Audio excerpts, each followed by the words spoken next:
Gracias por estar con nosotros en estos programas especiales sobre la Virgen de Guadalupe. En este programa trataremos y veremos un poquito la figura de Juan Diego, qué representa para nosotros y sobre todo como laicos. Las razones por las cuales se le aparece a Juan Diego y no a otro, solamente el cielo la sabe. Pero Juan Diego es un laico y está ahí para darnos un mensaje. Hay mucho que saber de la Virgen de Guadalupe, la función que cada uno de nosotros tiene en este tiempo. No solamente en aquel momento en que se vivían momentos dramáticos, cuando se aparece la Virgen de Guadalupe, sino ahora, en que se viven momentos, para mí, aún más dramáticos.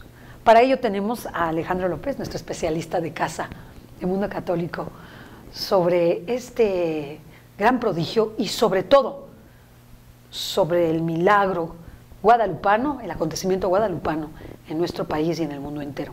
Alejandro, gracias por estar con nosotros. Ceci, nuevamente gracias a ti, aprecio mucho la invitación y pues gracias a todos ustedes, amigos, que nos hacen favor de escucharnos. Pues hablemos un poquito de la figura de Juan Diego. ¿Qué te representa a ti? ¿Qué te representa a ti como laico? Es impresionante que la Virgen pudo habérsele manifestado a Fray Juan de Zumárraga, o pudo habérsele manifestado... O a cualquier otro, ¿verdad? Sí, a cualquier otro. Pero Juan Diego es un personaje que hay que meditar y ponerse la tilma, cada uno de nosotros. ¿Y cuál es para ti el efecto de nosotros, Juan Diegos, en este tiempo, frente a lo que está ocurriendo, que tenemos que reevangelizar nuestra nación? Esa sería la tarea después de tener la tilma puesta. Ay, caray. Perdón. Son muchas cosas que dan pie a una serie de reflexiones. Por favor. No nada más a una, sino a una serie, sin duda, completa de reflexiones.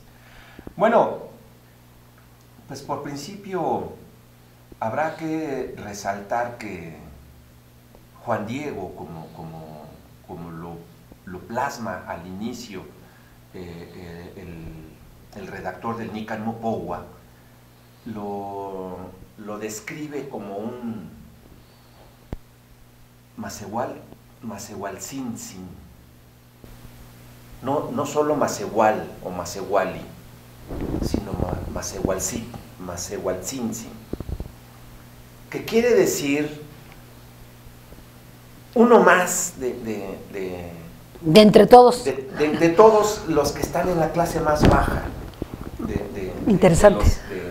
De esa cultura mesoamericana, de los valles centrales, de aquí del altiplano de esta región, Macehualcintzin.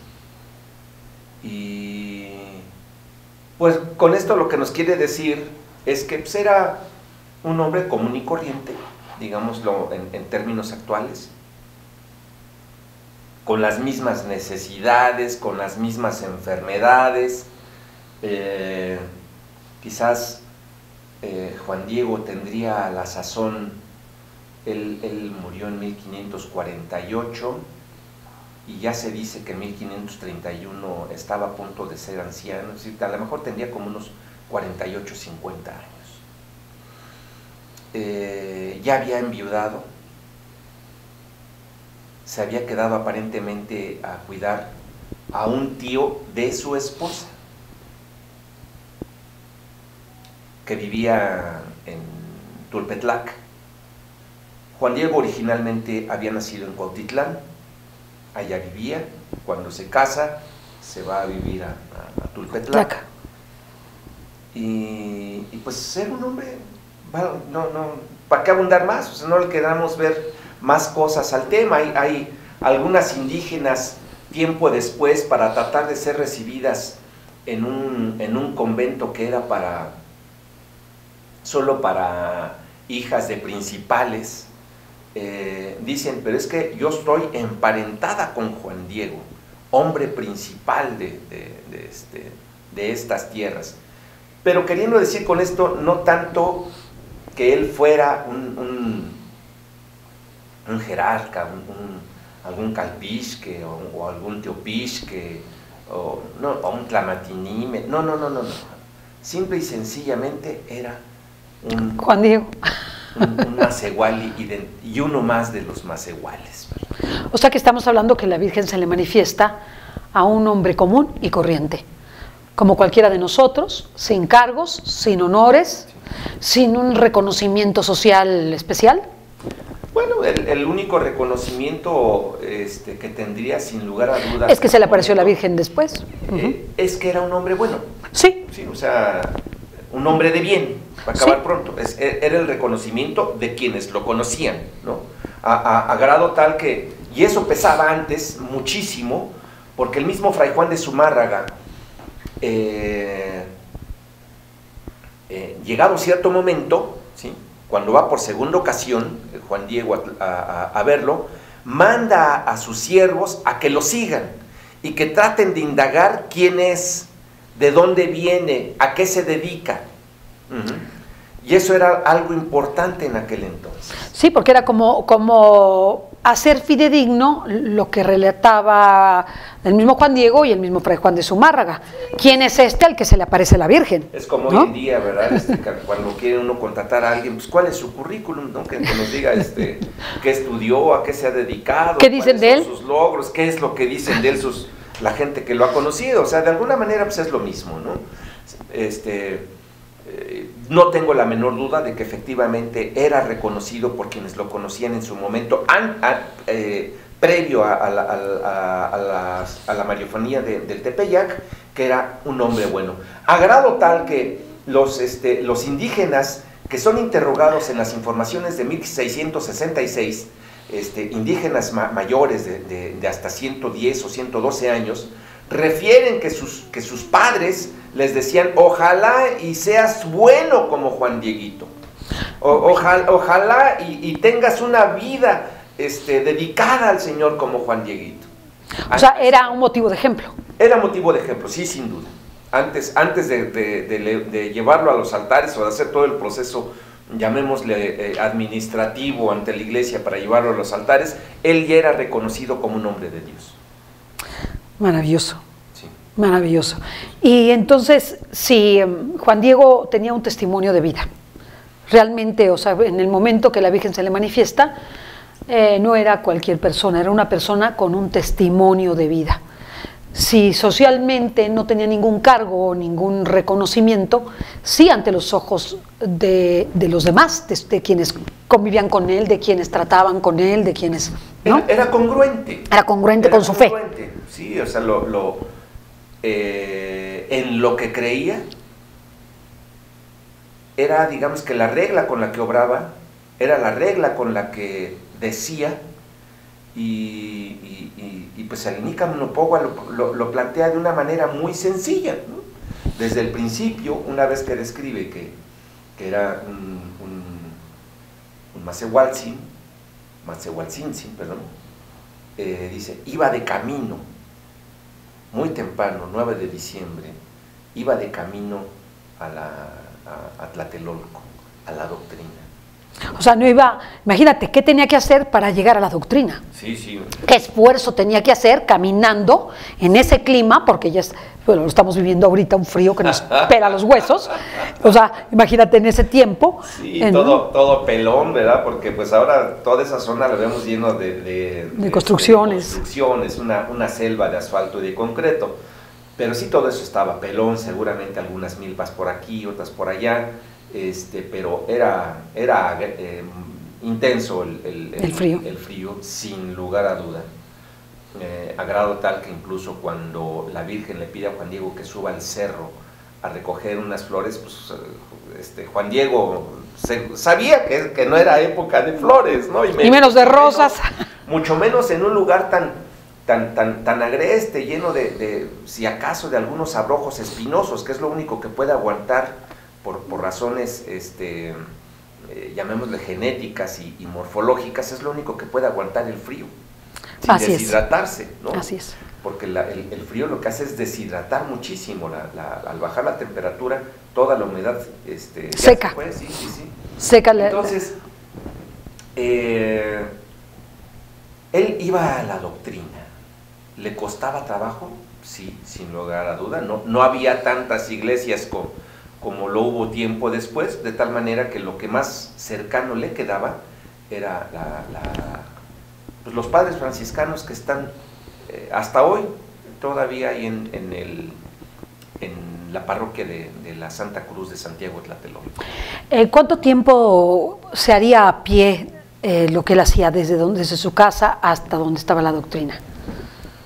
Pues lo hemos hecho. ¿Sí lo has hecho? Ah, sí, claro, sí. Cuéntanos. Claro, no es lo mismo porque pues también habría caminos, algunos riachuelos que se atravesarían. Ahora lo único que pues hay que atravesar muchas calles, ¿verdad? Pero, por ejemplo, la gente que va de allá de Tulpetlac a la Basílica, típicamente el que camina rápido, pues hará una cosa de hora y cuarto, más digamos otra hora del Tepeyac a Tlatelolco, quizás un poco menos, 40 minutos, una hora. Es como 2 horas. Ahorita todo lo tenemos, 2 digamos, horas y que cuarto. plano, ¿no? O sea, puede uno agarrar por toda la calzada de los Misterios y pues ya, o por la calzada de Guadalupe. Sí, ya lo tienes facilito. Y ya está facilito, pero en aquel entonces pues, súbele, bájale, súbele, bájale. Había la topografía, pues sin lugar a duda no ayudaría mucho, ¿no? Entonces a lo mejor hacía unas 2 horas y media. 2 horas y media quizás, sí, por ahí así. Entonces si empezaba la doctrina a las 8, tenía que salir el hombre a las 6 o a las 5. A las 5. Para poder llegar. Sí. Para poder llegar. Y además habrá que recordar que los indígenas eran gente puntual. Sí, como dices, efectivamente para llegar a las 8 de la mañana, suponiendo que esa hora fuese el momento en el que iniciase la doctrina, seguramente Juan Diego estaría saliendo a las 5 de la mañana. Los indígenas eran personas puntuales. Y esto pues lo podemos constatar siempre, como dices tú, o sea, podemos constatarlo porque siempre hay colas y colas antes de la hora. Sí, o sea, véanlo, díganlo que no, si hay amigos que nos escuchan del campo o que hayan crecido en el campo, a la hora en la que se abre el molino, típicamente a las 5 de la mañana, ya hay fila. Sí, es impresionante. Para moler el nixtamal. Para el médico, para todo. Para todo. O sea, el indígena es una persona puntual, cosa que desafortunadamente hemos perdido. Es una virtud que el mexicano ya ha perdido y que incluso tiene como impronta o como estereotipo de percepción de parte de otras nacionalidades, el que los mexicanos somos impuntuales. Es una desgracia.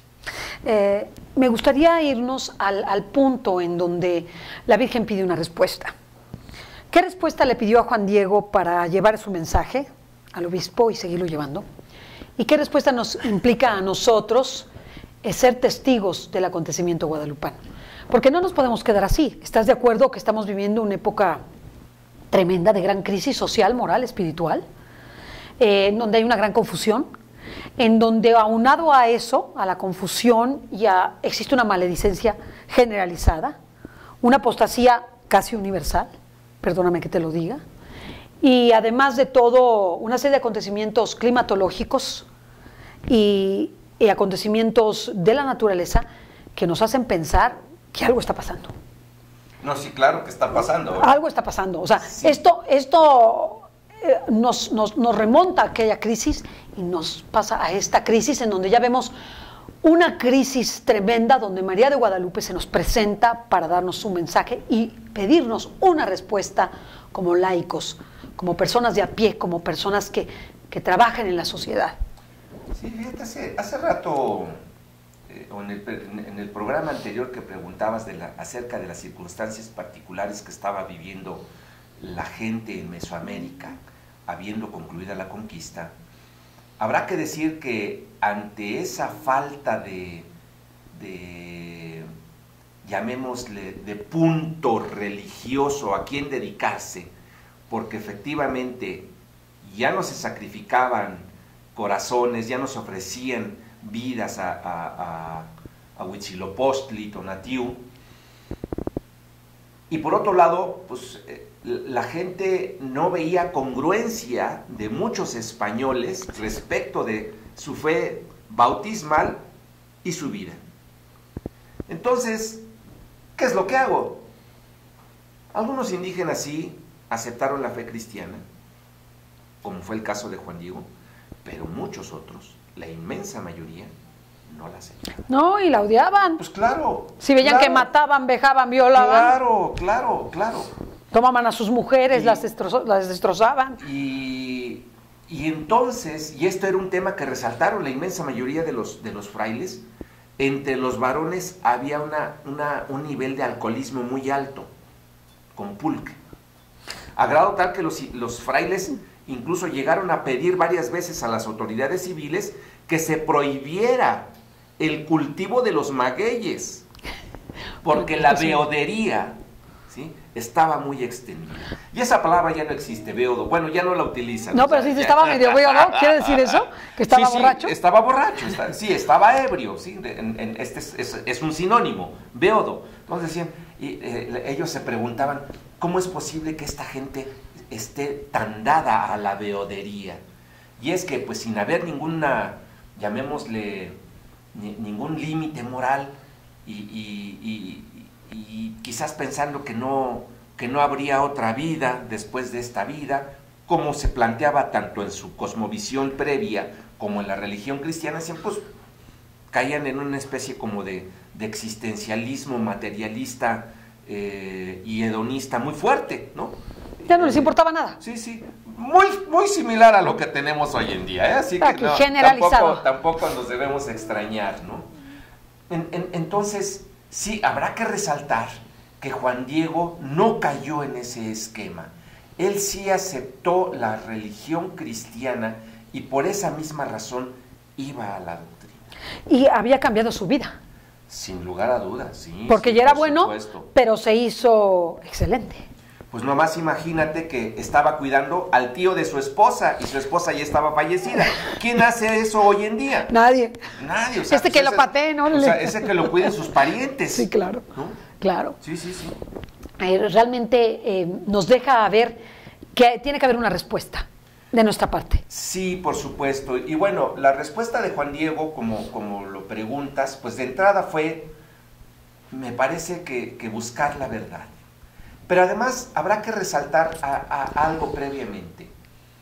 En el mismo Nican Nopogua, a la hora de hablar de Juan Diego, a la hora de decir, y se le apareció a un Macehualcintzin, ¿sí?, a uno más de entre los macehuales, también resalta que una vez que iba caminando a un costado del cerro del Tepeyac, en esa mañana del 9 de diciembre de 1531, y caminando por su lado poniente, es decir, si nosotros vemos a la basílica desde el lado sur de frente, él estaría caminando del lado izquierdo, porque incluso la descripción que se hace en el Nican Nopogua es preciosa. Empezó a escuchar el canto de los pájaros, y él volteó hacia la cima del cerro, hacia donde sale el sol. Es decir, si él volteó hacia donde sale el sol, hacia el oriente, quiere decir que él estaba en el lado poniente, en el occidente. Ajá. Digamos que, pues me imagino que por donde estaría ahora el bautisterio de la basílica, ¿no? Dejaba de escucharse el canto de los pájaros y empezó a escuchar que le llamaban Juanito, Juan Dieguito, Juanitzin, Juan Diegotzin. Y dice claramente el autor, y su corazón no se turbó. Ay, qué bello. ¿Qué quiere decir esto? Hoy en día es que es curioso, la gente con cosas así fuera de lo común, y digo, la misma expresión nos dice, se impactan, se azoran. Y Juan Diego le causó... A Juan Diego no le causó extrañeza. O sea, digo, esa es una interpretación mía, yo no puedo decir que esa haya sido la realidad, ¿no? O sea, cuando nos encontremos en el cielo, pues sí que lo sabremos, lo sabremos, podremos saludar y sabremos preguntar. de viva voz, ¿no? Me da la impresión de que efectivamente era tal ya su nivel de fe y su vivencia de la misma, a través de la esperanza y la caridad, que ante un evento de esa naturaleza, para él ya era algo natural. Lo cual quiere decir que la vida de Juan Diego era una vida profunda en el espíritu. Sí, claro. Sí. O sea, las teofanías y las mariofanías, bueno, las mariofanías son también otra teofanía muy particular, por supuesto que se dan solo en gente que puede entender ese tipo de cosas, que puede asimilar y proseguir con ese tipo de cosas. Entonces Juan Diego fue congruente antes, durante y después. Sí, sin lugar a dudas. ¿Y qué invitación nos harías a nosotros para vivir el acontecimiento guadalupano en un cambio? ¿Qué tenemos que hacer? Bueno, hace rato comentaste algo muy interesante. Ponernos el ayate. El ayate. Ya lo hemos platicado en otras ocasiones. El ayate para los indígenas era algo extraordinariamente importante. No solamente era una prenda de vestir, sino que también era una herramienta con la cual desarrollaban sus actividades cotidianas, el trabajo, etc. En el rito que tenían los indígenas para unir dos vidas en lo que nosotros llamamos matrimonio, él y ella amarraban sus prendas. Amarraba él su ayate y ella su huipil. Y con esto lo que se trataba de simbolizar en este acto, en este rito, era que a partir de ese momento sus vidas se unían para cobijarse mutuamente y para cargar las cosas de la vida de manera conjunta. ¡Ay, qué hermoso! Llevar la carga juntos, la carga de los hijos, la carga de económica. Pues sí, todo. La moral, espiritual. espiritual. Los alimentos del día con día, el sustento, el construir la casa, el afrontar las dificultades que son una carga, por qué no decirlo, de manera conjunta. Ya no uno solo, ahora los dos. Esto lo vieron, este simbolismo lo vieron los frailes tan precioso y tan profundo que incluso lo incorporaron al ritual católico del matrimonio en México. ¿Qué es con el lazo? Sí, es el lazo. Que no hay en España. Porque no, yo no decía por qué ni en ninguna otra parte del mundo. ¿Por qué no hay? Cuando iba a otras bodas en otros lugares, o sea, ¿por qué no hay lazo? O sea, lo podrás ver en Estados Unidos en comunidades que han sido influidas por mexicanos, pero no más, o sea, en ninguna otra parte del mundo, en el rito católico del matrimonio, se da la imposición del lazo. Que era eso, amarrarse las prendas, ¿no?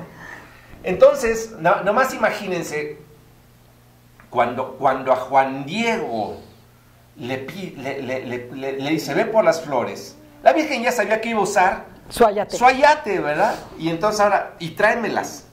Y ya llega Juan Diego, se las muestra, las toma y se las vuelve a poner. ¿Qué representaba para el indígena que la Santísima Virgen estuviera usando su ayate? Ajá. Se casó con ella. De alguna manera, o sea, había un matrimonio espiritual, o sea, a partir de ese momento era la misma Madre de Dios, Inantzin Guadalupe. Estaba uniendo su vida a la vida de Juan Diego, a la vida del indígena, para llevar la carga juntos, para hacer de sus vidas una sola vida. Entonces, fíjate, lo que está esperando la Virgen de Guadalupe es que nosotros tomemos nuestro ayate y agarremos a la Virgen y la amarremos a nuestro ayate. Pues y se convierta en uno mismo. Es que ella ya lo hizo. Sí, pero nosotros no. El punto es que nosotros nos demos cuenta de esa gran, de ese gran favor divino. Es que qué favor tan extraordinario mostrarnos que la Virgen se pone en el mismo cuerpo de Juan Diego, porque era su vida, su ayate, su tilma, su vida, con quien compartía, o sea, todo el frío, el calor, la carga, todo. Y eso mismo nos está pidiendo la Virgen. La Virgen atajó en el camino a Juan Diego, como lo ha hecho con muchos y como lo hace con todos nosotros día a día. Dios, a través de su madre, lo ha hecho sin lugar a dudas. Pues a ponernos el ayate, ponernos a la Virgen, vestirnos de ella. A reconocer que ya está amarrado su manto y nuestro ayate. y que es la única forma en la que nosotros podemos dar paso al triunfo de la Inmaculada, al triunfo de María Santísima, de su Inmaculado Corazón, para que triunfando ella pueda llegar el reino de Cristo a la tierra. Yo creo que la Virgen de Guadalupe nos mostró en este diálogo entre amigos cuán inmersa está en nuestras vidas. Todos somos guadalupanos, decimos en México, somos más que eso, somos hijos de la misma madre de Jesucristo. Por tanto, hay que decirle a Jesús, también es mi madre, como tu madre es mi madre y somos de la misma familia. Y es que el mismo Jesús en la cruz así lo declaró. Es algo maravilloso. Unamos nuestro ayate al manto de la Virgen, pongámonos cobijados con ella, sintámonos cobijados por ella, sintámonos unidos a ella, sin duda, y transformemos nuestra vida y demos ejemplo para que seamos una nueva nación, un ejemplo para el mundo, un modelo en donde todos y cada uno de nosotros reevangelicemos nuestra nación y el mundo entero con María de Guadalupe. ¿Cómo ves? Que así sea. Que así sea. Gracias, Alex, Muchas por gracias, este interesantísimo diálogo. Hasta la próxima, hermanos.